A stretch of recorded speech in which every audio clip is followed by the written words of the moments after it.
Welcome to another In Wheel Time podcast, a 30-minute mini version of the In Wheel Time car show that airs live every Saturday morning, 8 to 11 a.m. Central. We'll see you then. Welcome to the In Wheel Time car talk show. Coming up, we're going to talk to Shay Manawar with the Anderson Economic Group about the ongoing UAW strike. Jeff has a segment on the 7 most unreliable cars. Yeah. Looking forward to that. Conrad has the racing calendar and the car clinic, and later we have the stories making automotive news headlines this week. It's just ahead on this segment of the In Wheel Time car talk show. Howdy, along with Mike out of This World Mars, matching green shirts from King Conrad DeLong. We have the Pumpkin Spice Kid.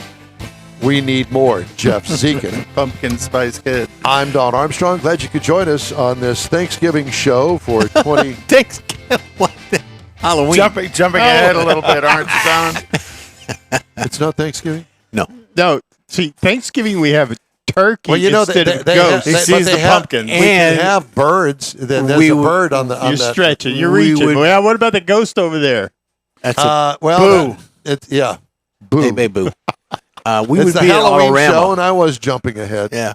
Well, I think pumpkin spice, and I think Thanksgiving. Yeah, I got you. It makes we'll let you. That's where my sick brain goes. Kona. It's the Christmas tree show. That's coming up. Kona. All right. Squirrel. Joining us now, Shay Manawar, Anderson Economic Group. Shay, good to talk to you. Good to have you with us this morning. Thanks so much.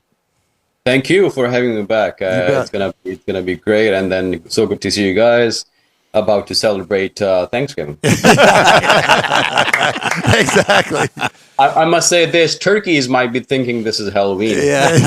Yes. Yeah. Then they know the end is near. Touche. And they're scared. Yeah, they are. Scared. So Shay, we're talking to you today about the UAW strike that appears that it may be coming to a close. All the details aren't in yet. 25% pay hike for all of those involved with the United Auto Workers.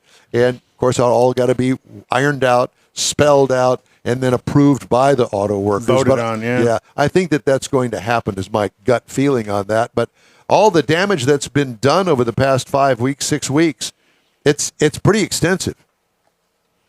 Yeah, I think you chose the right word, extensive. It has been an extended strike. I mean, 6 weeks this past Friday. So that is probably a day extra compared to the GM strike in 2019. GM strike lasted nearly 6 weeks. And then when we're looking at the economic losses as of the end of the 5th week, we were looking at nearly $9.3 billion in total economic losses. That also includes wage loss, suppliers loss, losses to OEMs, as well as industry losses, such as impact on the dealerships and consumers like you and I. I was going to say, how does that affect the general guy walking down the street? So you can look at it from different perspectives. If you look at the footprint of this strike, it's not just concentrated in one state, one region. It has spread across the country in the past 6 weeks. What that means is if you have workers losing jobs, if there are layoffs, and if there are any individuals even on pay strike, the ability to spend on consumer goods, it tends to affect. So hence, if there are any retailers or small mom and pop shops relying on those industry clusters around those plants, I mean, they might have seen some decline in foot traffic, and you're looking at households trying to figure out if their budget constraints might look different during the strike and even after. Well, we have a huge assembly plant in Arlington. Matter of fact, General Motors just mentioned here in the past year that they're going to spend over $1 billion in expansion of that plant.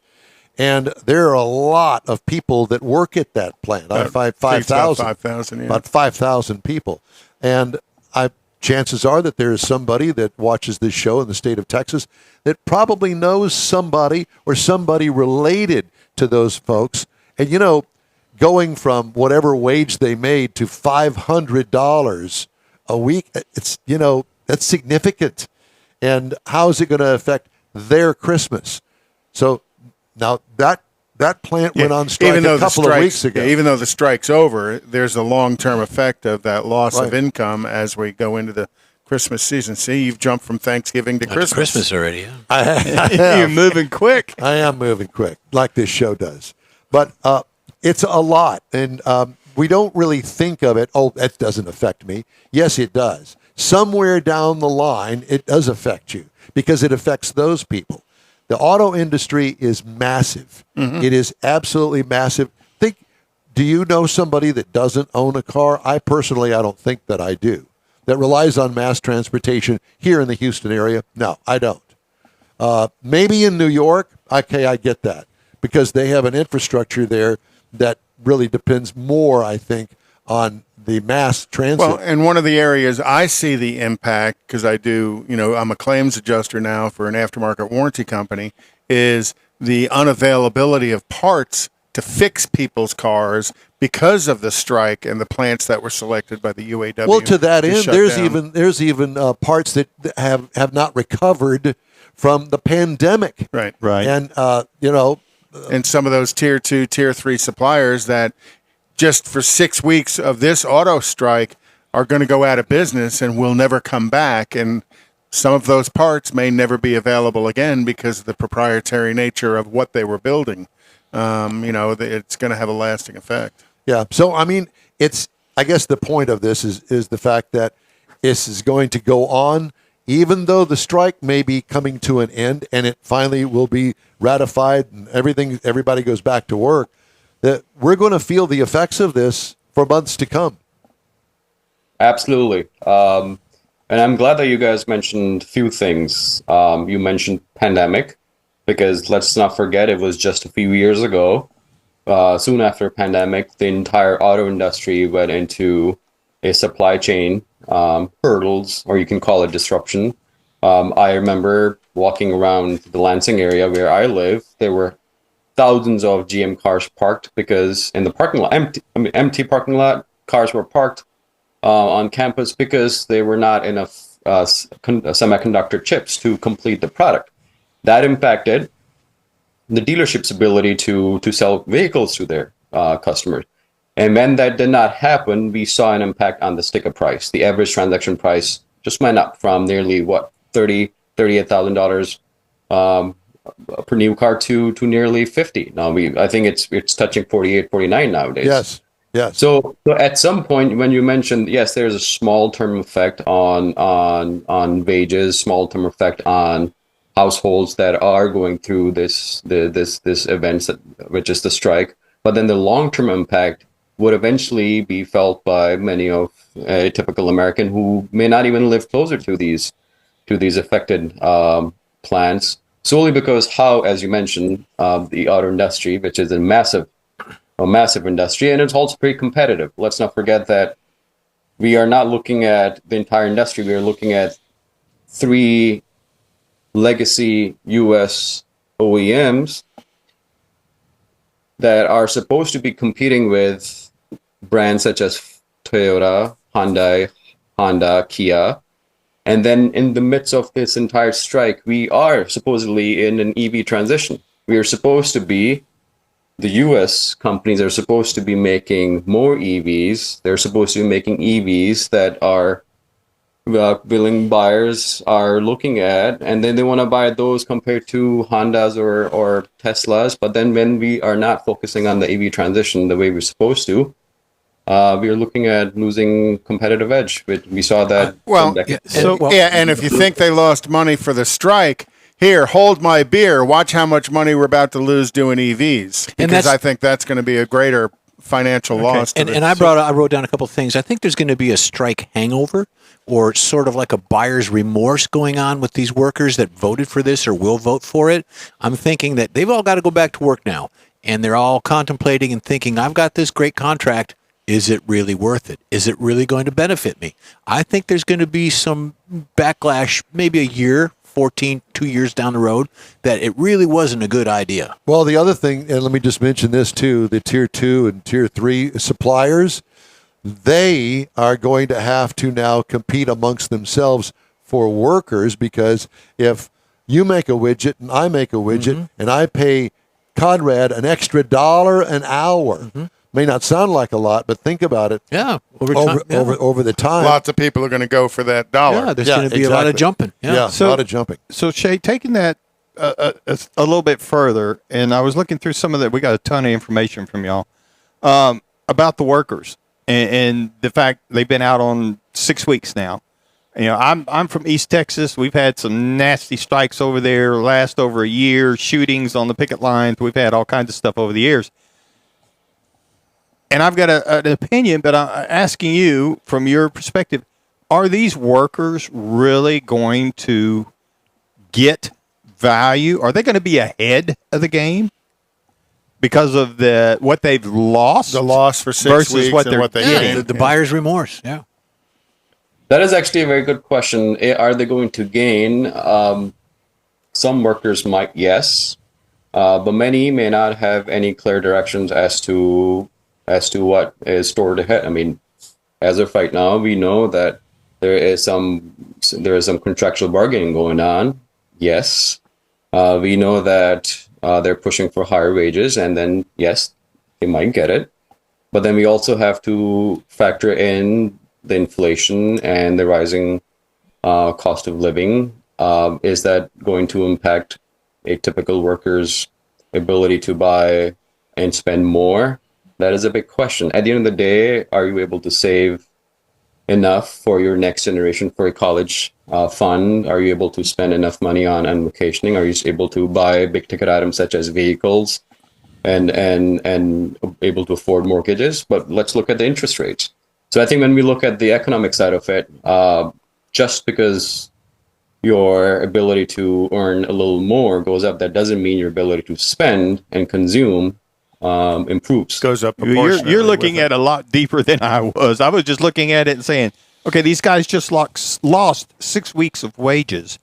How long is it going to take their new contract to make up for that and then for actually to see an improvement? Well, here's the other caveat in all of this, and to bring it really home, let's look at the suppliers. Conrad mentioned the fact that they've got the manufacturers really don't manufacture anything for the most part. They're assemblers, right? And so they depend on their suppliers to supply them with the parts that they put together to make a car.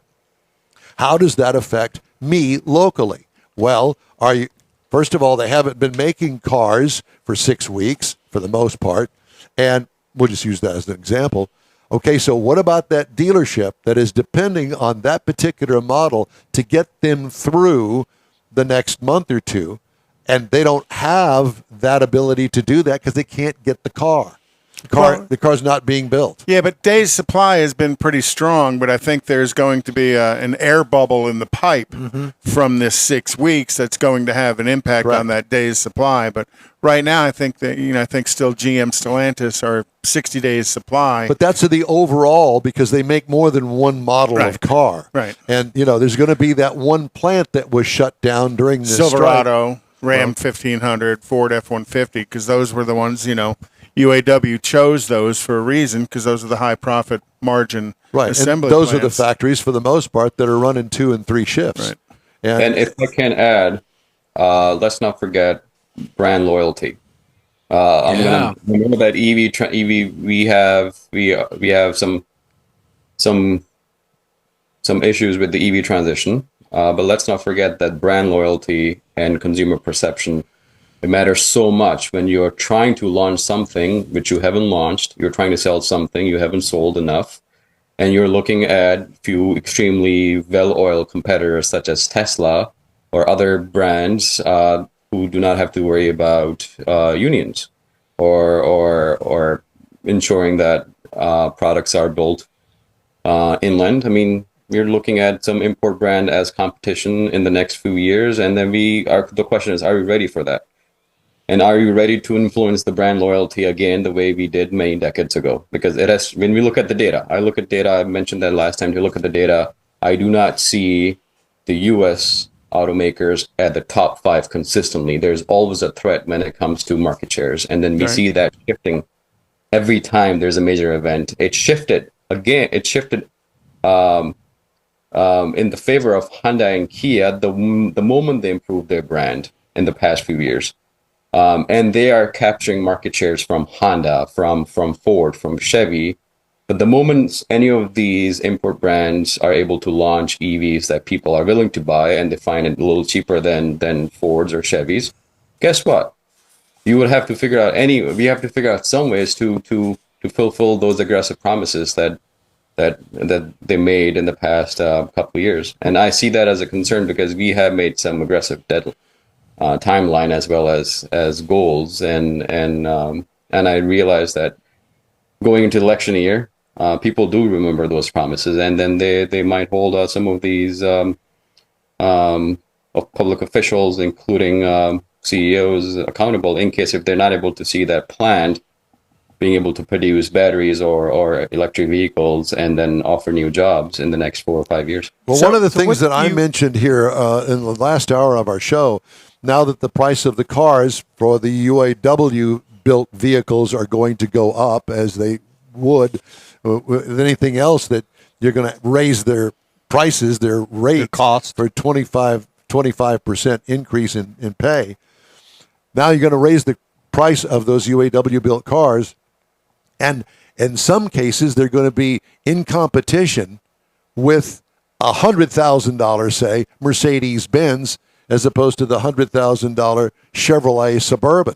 Which one am I going to buy? I got the $100,000, I get that, but is it time for me to switch over to Mercedes-Benz? I think that there's going to be some of that's going to occur, don't you? I'll still buy Chevy. So, based on the data that you guys, the repair cost too. Well, there is that. Well, based on the data that you're looking at, what do you guys perceive the increase in the cost of vehicles is going to be over this new UAW contract that's being proposed right now? It's to be honest, it's hard to tell. I mean, it will take.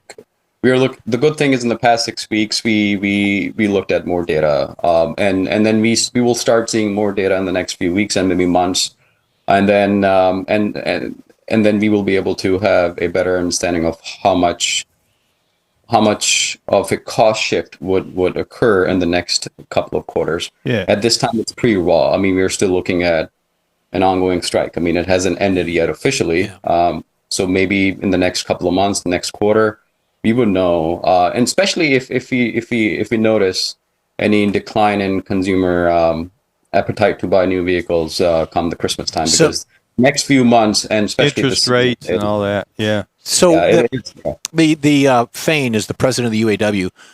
When is his contract up? When does he get voted out or to extend his presidency? Because there's going to be some people that are saying, "Man, we didn't really get what we wanted. It's all his fault." Whatever the case. When is his up? So I noted that you can be on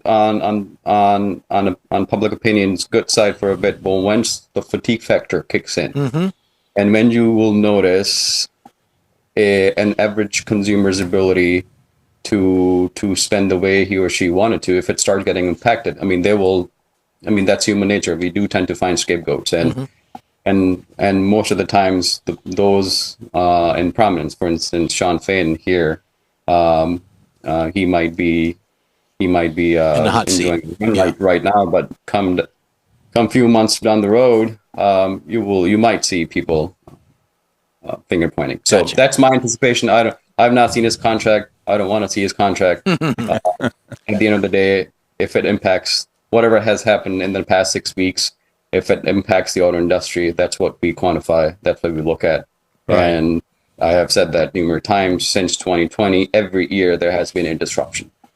So, and you mentioned, I know we're running out of time, but you mentioned that like Hyundai and Kia had an event and they've taken some shares. Is that why? Can you do that real quick, or do I need to wait till the next time we talk? I mean, you mentioned that that's too long. We're running out of time. My bad. I'm gonna invite you back so I can ask you that question. Well, you've already asked it, so let him finish. Go ahead. Yeah. No, I'm just, in a nutshell, if people like you, they will buy what you're selling. If they like what Kia and Hyundai are putting in a car, if they look nice, their logos have changed, people would buy it. Yeah, so the brand loyalty goes out the window. Yep, emotions create emotions, and we have to create positive emotions amongst the U.S. automakers. That I has happened understand. in the last 6 Shay, weeks. it's always great to talk to you. Thanks so much for joining us today. Let's talk at the end of the first quarter of 2024, shall we? Sounds like a plan. All right. Thanks again. Thank you. Anderson Economic Group. Great Shay information. Manawar. Yeah, always All right. good stuff. Time now for the In-Wheel Time race card, sponsored by Texas Nostalgia Modified Production. Well, NHRA is coming to an end, or the NHRA season is coming to an end. So they are in Las Vegas this weekend. And then Pomona Finals is November 9th through the 12th, and that'll be the end of the season. So be interesting to see, can Erica continue her winning ways? Absolutely. And pull off her Keeping our fingers crossed. her sixth world championship. Yeah, wouldn't that be great? Pro stock. Yeah. And, I think it'll happen. My question is, what are they going to switch to? Because think about it, Camaro goes out of production. I don't think that they're going to switch. I think that they're going to stay with the Camaro for next year. Yeah. Oh, see, and I've been kind of looking at all the effort they're putting in Quadra's Mustangs, thinking that may be a transition car for them, is switching over. Though when she switched over to Chrysler, that didn't work real well. No. So anyhow, also NASCAR is at Martinsville this weekend. They're in Phoenix for the finale, November 5th. Circuit of the Americas had, I thought, a decent race at COTA. Some controversy I didn't in it watch as well. all of it. I just got bored about Yeah, that Hamilton half was hour. disqualified. Of course he was. Yeah. You A know, couple of drivers were because of the skid plate on the bottom of the because car. the ride height was a Yeah. mess. And then, so they are in Mexico City this weekend. They're in Brazil on the 5th of November. Ooh la la. They're in Las Vegas on the 19th of November, which should be pretty cool. That's We're going to run it down the strip. yeah. Well, I've talked to a couple of people in Las Vegas, and they have been under construction, resurfacing all of those roads since the announcement of the Wow. of the run. So it's been a bit of a mess there, but I think that's going to be a pretty cool think so race, too, the way yeah. that they're going to run it right down the front of the Bellagio. And then Abu Dhabi is the 26th of November. And that's it for the race card. All right. Thank All you right. very much. Jeff's got a segment that we've been kind of all looking forward to. Well- and it's called the Top 7 Most Unreliable Cars. I wonder And what- how many of them were built by the UAW. What this is this is a consumer report survey, and they've got other cars listed in there as well beyond the top 7. But I took 7, and this is what we have, and these are all based on reliability. The score that Consumer Reports does is 0 to 100. So these cars are all rated 0 to 100. And our first one is a GMC product. GMC is a brand that suffered a terrible 2 out of 10 score through Consumer Reports for the Yukon and scored 11 out of 100. Did I say 10? 2 out of 100, and then 11 out of 100 for the Sierra 1500. Oh, my God. So this is all based 11 on out of 100. 11 That out kind of of borders on the you suck level. Yeah, but Is wait, there an award for that? I don't know, but wait, there's more. Hold my beer. Yeah, hold my beer. Number 6 on this list is everyone's favorite, Mercedes-Benz. Mercedes scores 2 positions worse this year than last year, with the GLE being its least reliable model in the Consumer Reports survey. So that, and Don, always has the Mercedes-Benz recalls, and there go pages upon pages. So yeah, it doesn't give the actual number, but it does say it dropped from last year's Great. numbers. Yeah. And here's another favorite, Volkswagen, number 5. None of the 4 VW models, the Jetta, the Atlas, the ID4, and the Tiguan, scored above 50 points out of 100. But the Tiguan was the worst at just 17 points. What Leslie just buy? Oh, no. I wonder if she's listening. I was going to Trouble. skip that one. Sorry, Listen, Leslie. It's a pretty car. It's just It is. it's pretty in the shop, too. It's, the way they record it out of the 100. The next one is Genesis. I believe this one. Hyundai's luxury brand had just 2 models represented in the Consumer Reports study, while the G70 scored 55 points out of 100. Not bad. The GV80 scored just 5 points out of 100. Well, first of all, the grill overpowers the front end, so Yeah, it is that needs to go. And they are one of the most god-awful things to repair. Screen door in a submarine. That's what that looks like.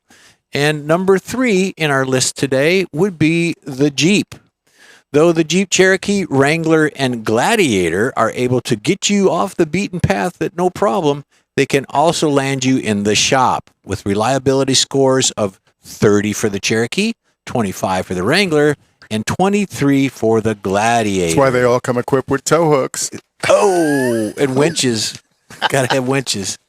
Here's one that I didn't expect to be on the list. It is number 2, and it is the Tesla. I've heard this. Yes, the Tesla Model 3 EV scored the best of the brand with 59 points, but the Model S, the Y, and the X scored 20 for the S, 18 for the Y, and 5 points for the X. Now, But what can go wrong with it other than the motor? There's no oil leaks, that's for sure. Yeah, but it's all of the, from what I hear, it's the trim fit, the onboard electronics and stuff are not just confusing. And it could be the but battery faulty. issues too. Yeah. A lot of battery issues, but it retains its position. Like a high-tech Yugo. Yeah, as the list of the second least reliable brand. Ladies and gentlemen, drum roll, please. Number 1 on this list is Lincoln.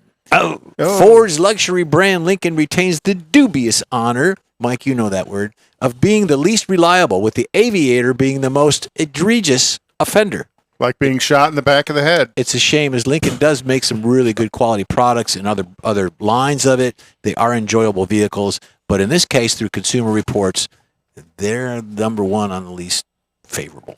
So, Man. yeah, there you go. It's good to be known for something, but this isn't something that he's known for. Hey, the In Wheel Time Car Talk Show is available 24/7 through the iHeartRadio app. Just look for In Wheel Time Car Talk. We also video stream on Facebook, YouTube, and InWheelTime.com when it works. Podcasts at your fingertips and over a dozen of the most popular podcast outlets. The In Wheel Time Car Talk Show continues right after this quick break.